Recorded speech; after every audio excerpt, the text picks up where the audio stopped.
মা, আপনি আমার রুমে গেছিলেন? আমাকে না জিজ্ঞেস করে আপনি আমার রুমে কোন সাহসে গেলেন?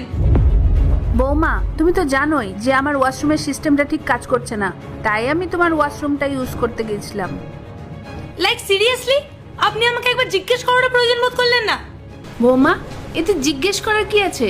আমার ওয়াশরুমে যাওয়ার ছিল তাই আমি গিয়েছিলাম। মা, ওটা আমার রুম, আর আমার রুমে যাওয়ার আগে আপনার আমাকে জিজ্ঞেস করা উচিত। বৌদি, তুমি মায়ের সাথে কিভাবে এই চুপ, তুমি আর একটাও কথা বলবে না। আর মা, এরপর থেকে আপনি আমার রুমে যাওয়ার আগে আমার পারমিশন নেবেন। আপনার কি মাথায় একটু বুদ্ধি নেই? পাগল আপনি? আমার রুমে আমি আর আমার হাজবেন্ড ছাড়া আর কেউ যাবে না, এটা নিজেদের মাথায় ঢুকিয়ে রাখুন। দাদা, বৌদি এটা মার সাথে কিভাবে কথা বলছে? আর তুই সবকিছু শুনে চুপ করে আছিস? বৌদিকে কেন কিছু বলছিস না?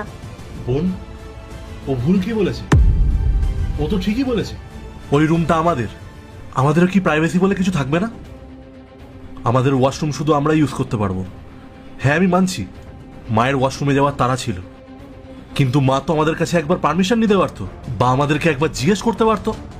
দেখুন, আমি আপনাকে লাস্ট ওয়ার্নিং দিচ্ছি, এরপর থেকে আমাকে জিজ্ঞেস করেই আমার রুমে ঢুকবেন, না হলে কিন্তু আমার থেকে খারাপ আর কেউ হবে না। বিরক্তিকর। তোমরা দুজনে না ওকে বেকার রাগিয়ে দিলে। এই বাড়িতে কোনোদিনও ঝগড়া শেষই হবে না।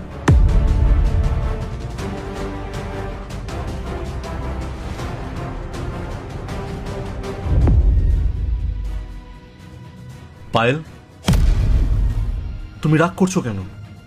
তুমি দেখলে ওরা কি করলো? আমি সবই তো দেখেছি, কিন্তু কি করবো বলো? কিন্তু এসব ওদের রোজকারের নাটক, আমার এসব সহ্য হচ্ছে না। আমারও খুব প্রবলেম হয়, কিন্তু কি করবো বলো? এরকম রোজ রোজ ঝামেলা আমারও পছন্দ না। আমার কোনো কথাই ওদের ভালো লাগে না। কিছু একটা বললে এমন ব্যবহার করে যেন কত বড় অন্যায় কথা বলে ফেলেছি। আর এটা তো আমারও বাড়ি, আমি নিজের বাড়িতে কোনো মতামত দিতে পারবো না? দেখো ইন্দ্র, আমার এসব সহ্য হচ্ছে না, আমি ওদের সাথে থাকতে পারবো না। পায়েল, এটা তুমি কি বলছো? বাড়ি ছেড়ে যাওয়া যায় নাকি? আমরা যাবো না ইন্দ্র, ওরা যাবে। এই নাটক আর চলবে না। মানে কোথায় যাবে ওরা? জানি না আমি, কিন্তু ওরা না গেলে আমি বাপের বাড়ি চলে যাবো।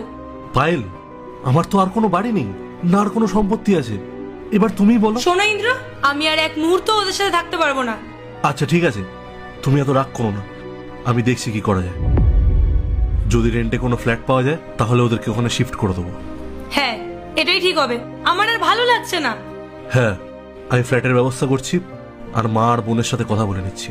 হ্যাঁ যাও, তাড়াতাড়ি গিয়ে কথা বলো। তুমি এবার শান্ত হও, মাথা গরম করো না।